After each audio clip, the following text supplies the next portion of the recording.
J'ai ralenti mon activité principale, j'ai arrêté mon activité secondaire et j'ai développé une toute nouvelle activité. Je suis passé par le gain d'argent, la dépression, mais surtout par l'évolution. Je vais te raconter tout ce qui s'est passé durant les 6 derniers mois.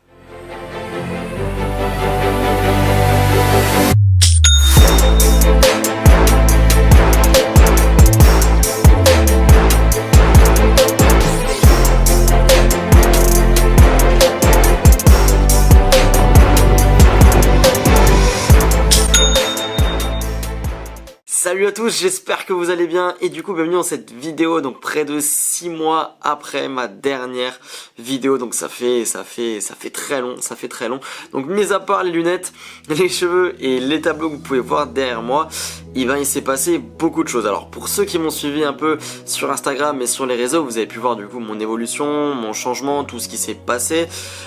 Absolument tout ce qui s'est passé, mais je vous ai pas montré l'envers du décor, c'est-à-dire en fait ce qui se passe derrière la caméra, derrière les stories, ce qui se passe derrière tout ça. Donc je vais absolument tout vous raconter, donc vraiment étape par étape, donc ce qui s'est passé, le cheminement. Également j'ai fait des choix très durs, très forts, et je vais vous expliquer pourquoi vraiment j'ai fait ces choix et dans quelle direction maintenant je vais me diriger et pourquoi j'ai choisi cette direction là. Donc faisons ça d'une manière chronologique tout simplement. Donc on va revenir à début janvier. Donc début janvier, il faut savoir que c'était une période où j'étais en train de co-développer une marque qui allait s'implémenter sur le marché australien, américain et canadien. Donc en fait le marché anglophone. Donc on était en train de co-développer une marque et en parallèle de ça, j'ai rencontré des partenaires, donc ici au bureau, enfin des personnes qui ont été du coup par la suite partenaires de mon entreprise et avec lequel du coup on a pu élaborer une certaine activité que je vais vous parler par la suite. Donc moi à ce moment là, comme vous le savez très bien, du coup j'étais en train de co-développer une marque, je faisais encore énormément de dropshipping pour justement faire du cash flow, faire du make money. Il n'y a rien de mieux pour moi à l'heure actuelle de remplir du cash flow, enfin de remplir ses caisses très facilement avec le dropshipping, avec l'e-commerce. Donc voilà, donc j'étais vraiment en train de créer un projet vraiment plus long terme avec la création de marque, à court terme avec le dropshipping, mes semi-marques entre guillemets qui tournaient un peu, que ça soit en France, que ça soit aux États-Unis et que ça soit en Espagne. Donc voilà, donc j'avais ça qui tournait de manière très régulière, donc c'était assez cool de ce côté-là. Et également à côté de ça, j'avais les mentorats parce que j'accompagnais entre, on va dire 2 à 5 personnes par mois grand maximum sur les mentorats. Donc ça aussi c'était assez cool de ce côté-là. Et comme je vous l'ai dit du coup, un mois auparavant, donc en décembre, j'ai rencontré des personnes ici dans mon bureau. Avec qui du coup par la suite j'ai pu m'associer en étant justement partenaire sur une activité tout simplement. Comme je t'en ai déjà parlé sur cette chaîne, moi auparavant comme je t'avais dit, je voulais partir m'expatrier. Je devais partir m'expatrier déjà début d'année dernière, enfin fin d'année 2020 on va dire. Voilà, je devais partir m'expatrier, donc j'avais déjà préfait tout ce qu'il fallait faire, etc., la création de la société, tout ça. Mais du coup ça s'est pas fait parce que je voulais vraiment développer un projet plus long terme et du coup on m'a proposé un projet en France. Donc c'est notamment pour ça que je suis resté en France, voilà, pour co-développer du coup un projet sur le long terme. Et justement je me suis laissé environ 3-4 mois pour voir ce que ça donne, si j'aime bien le projet, si je kiffe le développer, etc. Et si en fait ça me faisait plaisir de développer le projet ici en France, alors malgré le fait que tu connais les inconvénients de la France mais également les avantages, j'allais voir justement si le projet était viable, si j'allais continuer derrière, si vraiment on allait s'associer ensemble, etc.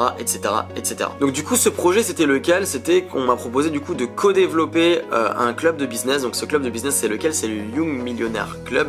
Je pense que tu en as déjà entendu parler, je l'ai beaucoup reposté sur mes stories et en fait c'est un projet que j'ai co-développé et que je suis encore actuellement en train de co-développer. On est actuellement sur une période là de plus de 6 mois de co-développement, etc.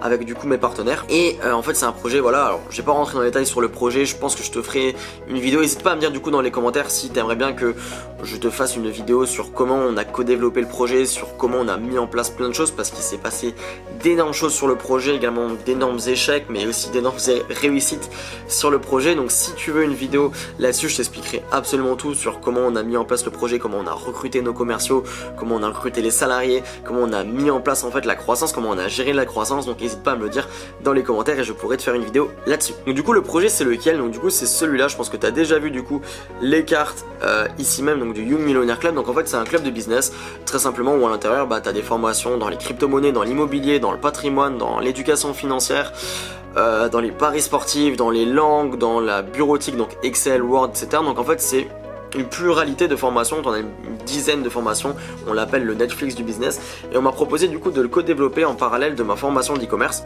donc voilà, via du coup quelque chose qu'on appelle le CPF, donc c'est le compte personnel de formation, où en fait tous les Français, n'importe qui en France peut rejoindre du coup le club avec son compte formation, voilà. Donc ça c'était vraiment un projet assez cool, je dirais, même très cool à développer. Voilà, on a pris énormément de plaisir à le développer. Et donc du coup ça c'était vraiment pour début janvier, voilà, quand je me suis inscrit officiellement dans ce projet là, on a commencé du coup à le co-développer ensemble. Je dis bien co-développer, c'est pas moi qui l'ai développé tout seul, on l'a vraiment co-développé ensemble avec mon entreprise et l'entreprise partenaire avec laquelle j'étais. Donc voilà, donc le projet c'est super bien, tout se développait vraiment super bien début janvier, c'était vraiment cool de ce côté là. En parallèle, du coup j'étais encore en train de créer ma marque, j'étais en train d'accompagner les personnes également, et j'étais également en train de développer un autre projet en parallèle, donc ça faisait beaucoup de projets sur lesquels je travaillais en même temps. Donc voilà, donc là comme tu le sais c'était assez compliqué pour moi de vraiment me focus du coup sur un seul projet, donc en fait j'ai dû faire un choix, enfin le choix s'est fait vraiment au fur et à mesure que je continue à avancer dans mes projets en fait, tout simplement. La co-création de marque du coup a commencé à être assez compliquée, on a eu beaucoup de galères, il y a eu beaucoup de choses qui se sont passées, etc. On a perdu beaucoup d'argent de ce côté là, donc en fait on a décidé de mettre en stand-by du coup le projet de la création de marque tout simplement. Voilà, n'hésite pas également à me dire si t'aimerais bien que je te développe un peu tout ça, ce qui s'est passé sur la création de marque, parce que je pense que c'est vraiment full valeur, tout ce qui s'est passé, les problèmes, les pertes d'argent qu'on a eu, les mauvais choix également, parce qu'on a fait de mauvais choix je pense dans la création de marque qu'on a fait. Donc n'hésite pas à me le dire du coup dans les commentaires et je te ferai sûrement une vidéo là-dessus. Donc voilà, et à côté de ça du coup j'avais encore mes shops en dropshipping qui tournaient, mais là de plus en plus voilà, je voulais ralentir moi mes activités en drop parce que c'est quelque chose qui m'animait de moins en moins. Alors certes ça ramène un gros cash flow, ça c'est vraiment cool de ce côté là comme vous le savez, mais mes activités en drop si tu veux c'est pas quelque chose que tu vois sur long terme, c'est vraiment quelque chose que tu vois sur court terme, ça te ramène peut-être 10 000 euros 24 heures, 20 000 euros 24 heures, 1000, 2000, 3000 euros 24 heures, c'est cool, c'est bien, ça fait du cash flow pour l'entreprise, c'est vraiment top, mais à partir d'un moment je pense qu'il faut switcher sur d'autres projets, d'autres projets qui sont vraiment long terme, où en fait tout simplement tu as vraiment cette vision long terme d'un projet que tu peux peut-être revendre par la suite, ou pour X raisons que tu peux te faire racheter, investir, etc. Donc la création de marque a été très compliquée parce qu'on a eu certains gros problèmes, du coup on a décidé de mettre en stand-by et de pas réattaquer fort dessus, donc plus repartir sur le drop pour se faire beaucoup de cash flow. Le drop de ce côté là, moi de mon côté personnel à moi, je voulais vraiment délaisser ça pour vraiment passer sur d'autres projets. Je sentais en fait, j'avais mon intuition également qui me disait que là c'est le moment de passer au next step en fait, tout simplement développer vraiment un gros projet, etc. Et du coup en fait il me restait plus que deux activités, donc les mentorats et mon projet du coup sur le club, comme je te le disais avant. Donc du coup le projet sur le club, moi ce qui s'est passé vraiment là-dessus, c'est qu'en fait j'ai voulu me mettre à 100% dessus, à 100% sur le club pour vraiment développer le projet vraiment un maximum et vraiment le pousser à fond pour vraiment voir si le projet est viable. Si le projet est viable, du coup je reste ici, je reste en France, je garde mon entreprise ici et vraiment on cherche une grosse croissance ici, d'investisseurs, etc. Ou sinon je repars m'expatrier. Également vers fin février, je pense quelque chose comme ça, fin février, peut-être mi-février également, j'ai arrêté totalement les mentorats. Alors pourquoi j'ai arrêté les mentorats? Il y a plusieurs raisons. Déjà la première raison c'est pareil, à court terme c'est bien, déjà ça fait du cash flow dans l'entreprise, mais mon point de vue à moi c'est j'avais l'impression vraiment de vendre mon temps. Alors mis à part le fait qu'on aidait les personnes, c'était vraiment cool, il y avait des résultats derrière comme vous avez dû le voir dans mes stories et comme vous avez dû le voir également sur la chaîne YouTube avec les interviews que j'ai pu faire. Il y a eu des résultats sur les mentorats, c'était cool, mais à partir d'un moment j'avais le sentiment en fait, j'ai encore écouté mon intuition, qu'au bout d'un an j'avais vraiment fait le tour sur les mentorats et sur l'accompagnement personnalisé en one-one. Donc c'est également pour ça que j'ai vraiment décidé de stopper les mentorats, vraiment totalement stopper l'accompagnement pour également gagner du temps, parce qu'il faut savoir que les mentorats ça prend du temps, parce vous imaginez bien que si on accompagne entre 2 à 5 personnes par mois, ça demande du temps, ça demande environ je dirais 1 heure voire 2 heures par jour, mais ces 2 heures faut les consacrer, il faut avoir le temps de les consacrer, il faut pouvoir les consacrer. Ces 2 heures également par jour qu'on peut consacrer autre part, qu'on peut consacrer à un autre projet ou à quelque chose qui nous tient plus à cœur et qui nous anime beaucoup plus. Et moi comme je l'avais toujours dit, le jour où je suis plus animé par un projet, et je le dis, je suis franc, ça sert à rien de pousser de pousser la balle trop loin, si on n'est plus animé par un projet, si on ne se sent plus en adéquation avec le projet qu'on va mener à bien, et bah du coup ça ne sert à rien de continuer. Et c'est vraiment là en fait dans cette direction là des mentorats que moi j'ai totalement décidé d'arrêter les mentorats. J'étais plus en adéquation avec les mentorats et je voulais vraiment passer à autre chose, comme je t'ai dit, un projet long terme qui allait vraiment m'apporter des résultats sur le long terme. Donc du coup ça fait qu'on arrive début mars, donc début mars environ, j'avais encore du coup quelques boutiques qui tournaient en drop, mon projet de création de marque était en stand-by, mes mentorats étaient totalement stoppés et donc du coup bah, il me restait plus que le développement du club. Et là comme je t'ai dit, c'est un projet vraiment sur lequel je voulais m'investir parce que c'est un projet qui m'anime totalement, je me sentais vraiment en adéquation avec le projet, mes partenaires ça se passe super bien avec eux, etc. Donc vraiment je me suis dit bah écoute c'est le moment, on développe ça à fond, on se lance à fond, on fait du 8h 20h tous les soirs, on développe ça à fond et on emmène le projet à un endroit vraiment où j'ai envie de l'emmener. Vraiment on va le faire passer, on va vraiment le faire step up. Donc voilà, donc là j'ai commencé à faire le bilan avec moi-même environ mi-mars, début avril, comme je t'avais dit, je me laissais quelques mois pour voir si le projet était viable. Le projet était vraiment viable, ça m'animait et tout ce qui m'anime, moi j'adore le développer, j'adore créer, j'adore développer, c'est quelque chose qui m'anime au fond de moi. J'ai toujours dit sur cette chaîne et dans mes stories, j'ai moins le côté investisseur mais plus le côté entrepreneur et créateur. Donc ça c'est vraiment quelque chose qui m'animait, qui me faisait kiffer en fait tout simplement. Donc j'ai vraiment développé ça sur le long terme. Alors je te ferai là si je t'explique tout ce qu'on a mis en place, tout ce qui s'est passé, etc. Ça va être vraiment trop compliqué, donc n'hésite pas à me dire du coup si t'aimerais que je te fasse une vidéo sur le club. Donc voilà, donc on a vraiment développé ça, on a recruté des salariés, on a engagé des commerciaux, on a acheté de nouveaux bureaux également, on a mis en place une toute nouvelle cellule commerciale, donc de A à Z, on a mis en place des CRM, on a mis en place toute nouvelle structure. Donc voilà, il y a beaucoup de choses qui sont passées, on a mis de gros investissements dans des campagnes publicitaires également, on a changé la structure du club, on a pensé le branding, on a changé le marketing, on a fait des événements, on va faire des événements également pour la suite. Donc il y a énormément de choses qui se sont mises en place, mais c'est des choses qui, voilà, pareil, qui demandent du temps, qui demandent de l'investissement temporel et de l'investissement financier. Et ça, à chaque fois, il faut en avoir conscience, c'est pas quelque chose qui se fait du jour au lendemain, c'est quelque chose qui vraiment se fait step by step, mais ça, faut en avoir conscience dans n'importe quel projet, bien évidemment. Les résultats, on les a pas en 2 jours. Pareil pour ma création de marque, moi je le savais très bien que en 2 mois, en 1 mois et demi, en fait, j'allais pas avoir les résultats, que voilà, j'allais pas faire 1 million en 1 mois et demi. Ça, je le savais très bien, c'est un projet long terme et un projet qui doit vous animer. Donc là, maintenant, tu vas peut-être te demander pourquoi en fait je n'ai pas fait de vidéo pendant plus de 7 mois. Qu'est-ce qui m'a en fait empêché tout simplement de faire des vidéos? Et la réponse est très simple, c'est qu'en fait je ne voyais plus l'utilité en fait à l'heure actuelle. J'étais tellement focus, j'avais un focus tellement puissant, vraiment comme je disais, je me levais le matin à 8h, je repartais à 20h le soir, un focus vraiment tellement puissant sur le projet que j'étais en train de développer et en train de mener à bien, que je n'avais plus le temps et même également plus l'envie de partager mes connaissances et partager mes compétences que j'étais en train de développer à l'heure actuelle. Donc voilà, donc ça c'est pour ça que j'ai vraiment pas fait de vidéo. J'aurais pu faire des vidéos FAQ, des vidéos voilà 24 heures voilà dans ma vie d'entrepreneur, etc. avec les salariés, avec les stagiaires qu'on avait, avec l'équipe, en fait avec toute l'équipe, toute l'osmose, toute l'énergie également de l'équipe pour partager tous les matins.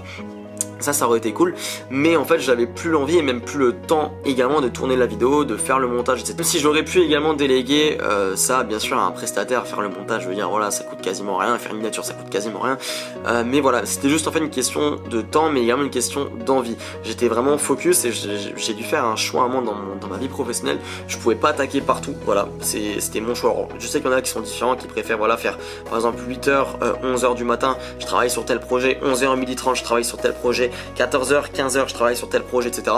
Moi ça me convient un peu moins, je préfère être focus dans ma vie. Quand je rentre le soir dormir, je sais que demain je dois faire ça sur tel projet pour arriver là, et ça m'aide également à être plus créatif quand on est focus que sur un seul projet. Et c'est vraiment le choix que j'ai fait, vraiment le choix que j'ai fait. Alors c'est pas fait du jour au lendemain, ça a pris beaucoup de temps, ça a pris plusieurs jours, plusieurs mois de préparation également, comme je dis, de ralentir mes shops en drop, même si on a toujours qui tournent, de mettre en stand-by mon projet de création de marque, d'arrêter les mentorats et également de ralentir, voire même stopper mes vidéos YouTube. Donc voilà, donc tout ça c'est pas fait du jour au lendemain, mais si tu peux garder ça à l'esprit, c'est vraiment mets ton focus. Si tu sais placer ton focus vraiment sur un projet qui en vaut la peine et que tu le sais que tu es animé par ce projet là, vraiment fais-le, parce qu'il n'y a rien de plus animant et de plus kiffant entre guillemets quand tu rentres le soir et que tu sais que voilà, t'as passé une bonne journée parce que t'es animé par ce que t'as fait et t'as vraiment kiffé ta journée. Alors également il y a beaucoup de choses qui sont passées, comme je t'ai dit, tout c'est pas forcément super bien passé, on a eu beaucoup d'échecs sur le projet également, malgré voilà les multiples réussites qu'on a déjà eues sur ce projet-là. Donc ça, comme je dis, je te ferai une vidéo là-dessus, mais également cet été a été très spécial pour moi. Je suis passé par une période un peu difficile en termes personnels. Voilà, alors je vais pas rentrer dans les détails là-dessus, également je te ferai peut-être une vidéo là-dessus. Voilà, j'ai dépensé beaucoup d'argent personnel. C'était pas mon entreprise, mais personnellement, j'ai dû dépenser voilà dans plus de 20 000 euros cet été, dans tout ce qui est même boîte de nuit, voyage, restaurant, bar, enfin voilà, il y avait d'énormes choses. Ça et en fait tout ça, j'en retire vraiment une très grande expérience, vraiment une très grande expérience. Donc je pourrais te montrer, je pourrais te faire aussi une vidéo là-dessus sur tout l'argent en fait que j'ai dépensé cet été. Il y a facile plus de 20 000 euros en termes personnels que j'ai dépensé cet été, voilà, dans tout ce que je dis, voyage, etc. Et pourquoi en fait j'ai fait ça? Parce qu'en fait j'avais besoin de prendre du recul sur ma vie professionnelle, sur ma vie personnelle. Il y avait beaucoup de choses qu'il fallait que je change, il y avait beaucoup de choses qu'il fallait que je modifie. Et en fait, comme je t'ai dit, mon focus c'était vraiment focalisé sur un seul projet. Donc en fait j'étais focus sur le projet. De 8h à 20h je rentrais le soir, bam, j'allais m'entraîner. Et je rentrais le soir à 23h, après j'allais manger, je dormais, le lendemain pareil, et ainsi de suite. Et en fait, à force de faire ça, et ben au bout d'un moment, on tombe dans une boucle sans même prendre du recul sur les projets, tu vois. Et c'est du coup ce que j'ai fait cet été. En fait je me suis laissé limite 2 mois de vacances quasiment, où en fait j'ai carrément pris du recul sur tous mes projets, sur ma vie professionnelle, ma vie personnelle, sur ce que je voulais être, sur ce que je voulais aller, et sur vraiment la direction que j'aimerais prendre maintenant par la suite pour vraiment atteindre mes objectifs. Parce que moi j'ai des objectifs vraiment élevés, j'ai des choses que j'ai envie de mener à bien, des choses que j'ai envie de créer, des projets que j'ai envie de mettre sur pied. Mais voilà, comme je dis, ça demande du temps et ça demande des choix, et il fallait faire des choix. Et du coup c'est pour ça que je suis même passé par une période qui était très difficile, je te l'avoue. Je te ferai une vidéo là-dessus. On va dire, on va appeler ça une petite dépression. Je suis passé par cette période-là qui était très difficile en termes professionnels aussi, parce que j'avais un projet qui tournait super bien, mais comme dans ma vie personnelle, j'étais pas aligné forcément toujours avec moi-même, et du coup ma vie professionnelle pouvait pas forcément suivre, même si le projet se passait super bien de ce côté-là. Donc voilà, donc ça j'en retire vraiment une grande expérience de ce côté-là. Je sais ce que j'ai fait, je sais ce que j'aurais dû faire également, et donc du coup je sais qu'également tout n'est pas rose. Voilà, c'est pas parce que je monte des stories tout le temps, par exemple quand je suis au Mexique, par exemple quand je suis en Italie, quand tout se passe bien, quand je suis en boîte de nuit, etc. C'est pas forcément la vie réelle, c'est pas moi forcément cette vie là que j'ai envie de mener forcément. J'ai envie de créer, j'ai envie de développer, et du coup faut pas toujours regarder ce qu'on poste sur les réseaux, c'est pas toujours la vraie vie.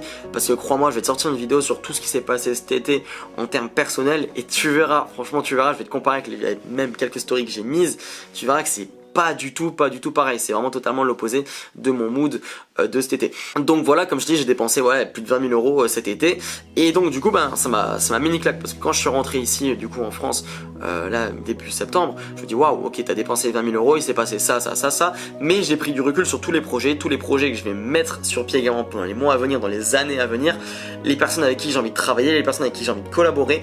Et donc j'ai réfléchi à tout ça, ça a vraiment énormément changé mon mindset, j'ai vraiment pris en expérience. Je pense que les 7 derniers mois du coup ont été vraiment d'une expérience folle, vraiment en termes personnels mais en termes professionnels ont été une expérience folle. J'ai appris en 7 mois ce que vraiment je pense quelqu'un de basique aurait pu apprendre en 10 ans, et franchement je pèse mes mots. Et pourquoi j'ai appris autant? Parce qu'en fait j'ai eu conscience de ce que je faisais, j'ai eu conscience qu'il fallait prendre du recul, et également j'ai eu ce sentiment, vraiment mon intuition en fait, de prendre conscience de tout ce qui se passait autour de moi. Également il y avait beaucoup de choses qui se passaient autour de moi, et j'ai pu prendre conscience de tout ça, et c'est vraiment comme ça que j'ai pu apprendre, vraiment. Il s'est passé d'énormes choses en 7 mois, comme je dis, on a recruté, on a évolué, l'entreprise a évolué, personnellement également j'ai beaucoup évolué. Donc voilà, et ça en fait j'en suis hyper reconnaissant envers toutes les personnes qui ont gravité autour du projet, qui ont gravité autour de moi également, et ça j'en suis vraiment hyper reconnaissant. Donc voilà, encore concernant tout ça, j'espère que du coup t'as bien saisi un peu tout ce qui s'était passé, l'évolution. Alors comme je dis, c'est assez compliqué, il faudrait que je fasse une vidéo de 2 heures pour résumer tout ce qui s'est passé en 6 mois, mais je vais te condenser ça en plusieurs vidéos, donc reste connecté pour les prochaines vidéos qui arrivent. Franchement il y a vraiment full valeur, il y aura vraiment beaucoup de valeur qui vont être apportées sur cette chaîne. Je vais également changer beaucoup de choses sur la chaîne YouTube, je pense. Je vais reprendre les vidéos tout doucement pour vraiment t'apporter un maximum de valeur de ce côté là, parce que comme je t'ai dit, j'ai appris énormément. Vraiment, j'ai appris énormément. Les 7 derniers mois ont été incroyables, vraiment enrichissants d'une manière vraiment folle. T'as même pas idée. Donc voilà, donc je te prépare de toute façon toutes les vidéos sortiront. Également, il y a une très grosse vidéo qui va sortir sur mon premier million d'euros sur internet. Donc ça, je te la prépare bien. Elle sortira très bientôt également, donc reste connecté.